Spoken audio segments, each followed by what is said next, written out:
Hey students, it's Mrs. Finner. It's September 1st, 2020, and I'm going to go over your agenda with you today. So here is your agenda today. We have a new agenda because it is September.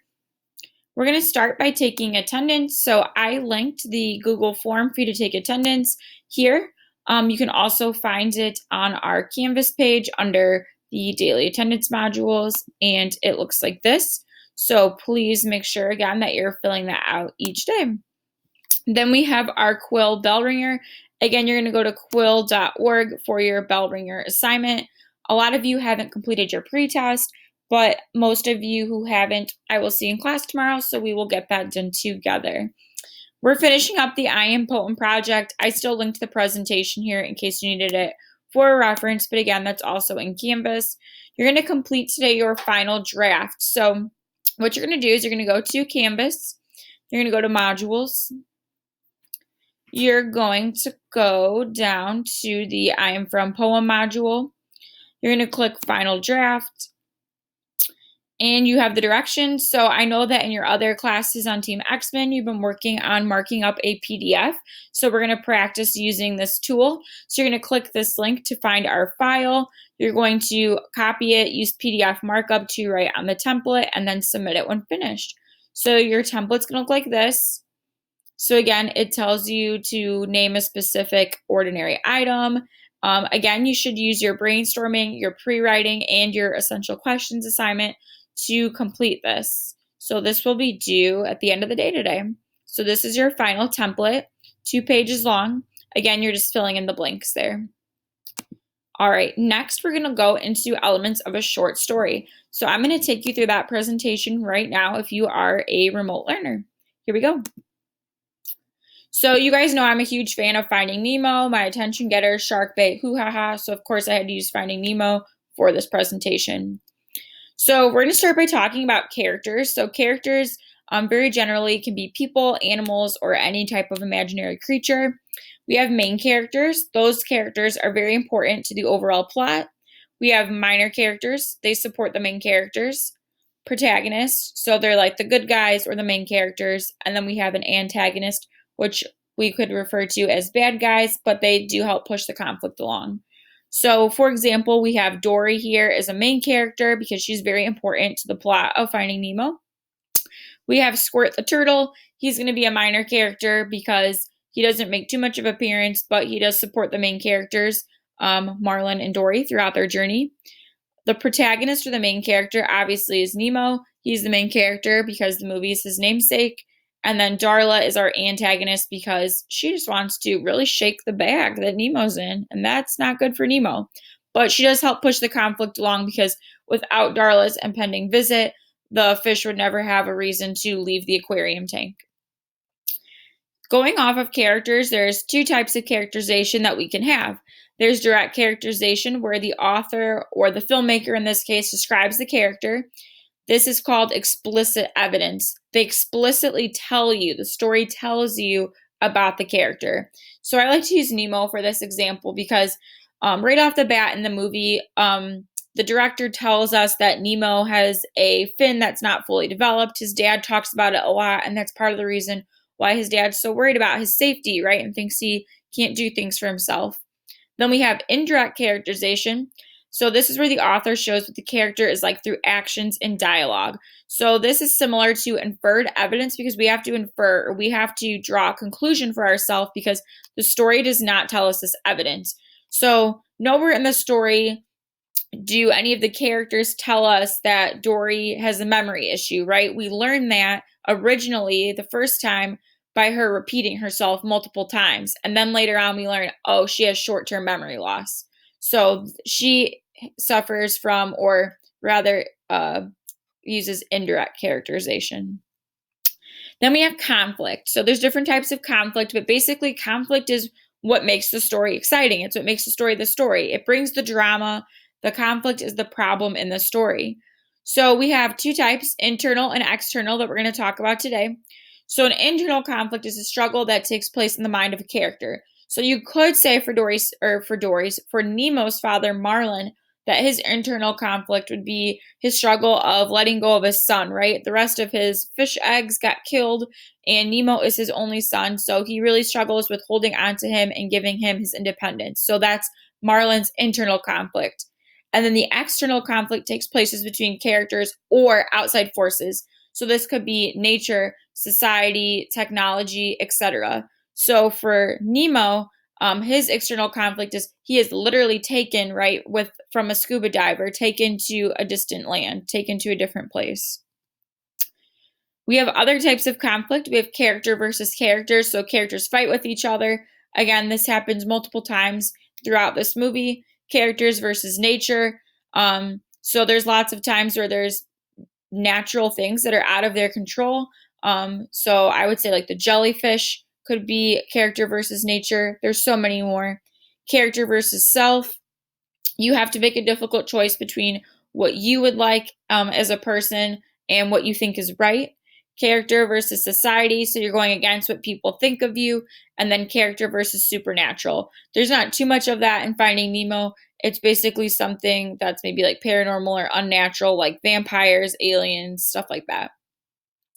The setting, you guys should probably be pretty familiar with this. It's the time and place where the story takes place. It can be real or imaginary. So our setting would be the coral reef for Finding Nemo. Our theme is going to be the main message or the lesson that the writer, or in this case, again, a filmmaker, wants us to understand. This can be outright stated. It can be implied, meaning we have to figure it out on our own. And just from what happens with the characters in the movie, we figure out what this lesson is by what the characters go through. Or it can be a universal theme, meaning a theme that can connect me to your mom, to your grandma, to whomever, because we all go through hurt or lies or love, etc.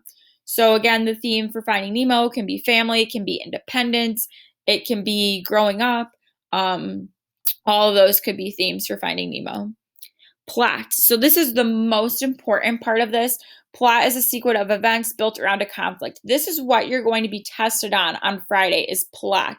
Maybe not Friday, maybe later on next week, early next week, but this is super important that we know these parts. So the 5 parts of plot we're going to discuss today are exposition, rising action, the climax of the story, falling action, and resolution. So the exposition, it introduces characters, setting, and conflict. It sets up our story. So again, in Finding Nemo, Marlin's cautious nature is shown when he goes in and out of the home indefinitely. He checks for danger in the anemone. Nemo's lucky fin is revealed and shows that he was physically affected by the barracuda attack. Nemo, we learn, is a regular kid, and he's annoyed by his dad's worrying like anyone else would be. And we also learn that his dad, Marlin, is pretty socially awkward, and he's really bad at telling jokes. So this kind of sets up our story for us. This would be the exposition. So Nemo is here. This is where the exposition is, and then he's going to climb as we go through our plot diagram. So the rising action is step number 2 here. We're building up to the most exciting point of the story. So the rising action is the events that develop the conflict and build interest or suspense. So the rising action, step 2, would be Marlin encounters sharks. He goes through the jellyfish, he gains friendship of the aquarium fish, and Nemo attempts to escape the aquarium. So all of these things, again, develop conflict, build interest, build suspense. And again, it's going to be right here on your plot diagram. Then we move up to the climax of the story. This is where the character meets the conflict head on. It's the highest point of tension or drama in the story. It's what you've been waiting for the whole movie or the whole novel. So in Finding Nemo, the search for Nemo intersects with Nemo's own adventure in the dentist's office.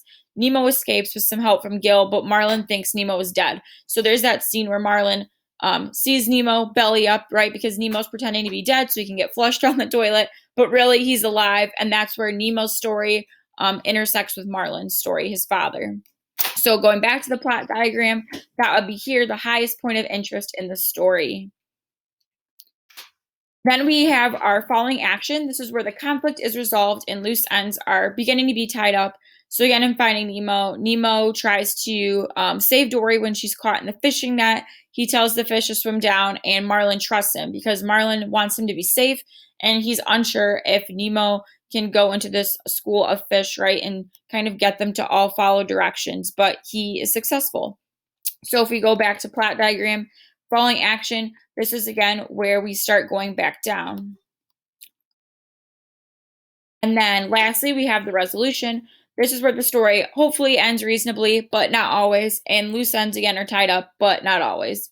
So in Finding Nemo, Marlin finally tells his whole joke, right? Because in the beginning, he was really bad at telling jokes. So it kind of ties back to the beginning. Marlin is no longer overprotective, so he learns to let go of Nemo, give him some more independence. Nemo is confident and happy. These are not examples of a resolution. They lived happily ever after. He never made the same mistake again. Those are just pretty cliche or cheesy phrases that are like oversaid or overused. So again, if we go back to our plot diagram, this is where the resolution is. All right. And we're going to do another example with a Pixar short film later on. But please study the definitions that are white at the top of the resolution: falling action, climax, rising action, and exposition.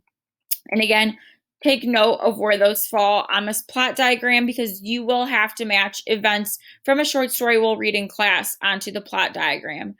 So let's go back to our agenda. I know that was a long kind of intersection here. So lastly, the last assignment you really have to do for today is to watch learning elements of a short story through movies, and there's a Canvas activity that goes with it. So I'll show you where that's housed. If you go to modules, you will go to the short story module here. You will go to learning elements of a short story through movies. You click it. There is a video that you will watch. It says in the directions that you need to identify one example of conflict. It can be any type of conflict we discussed today. And you need to find the example of the climax, or again, the turning point in the story for one of these films. You're going to click submit assignment and type directly into the text box. And yeah, that is your homework for today. Again, please be sure to study your etymology terms, your words, because your first quiz will also be Friday. So good luck, and I can't wait to see what you guys do.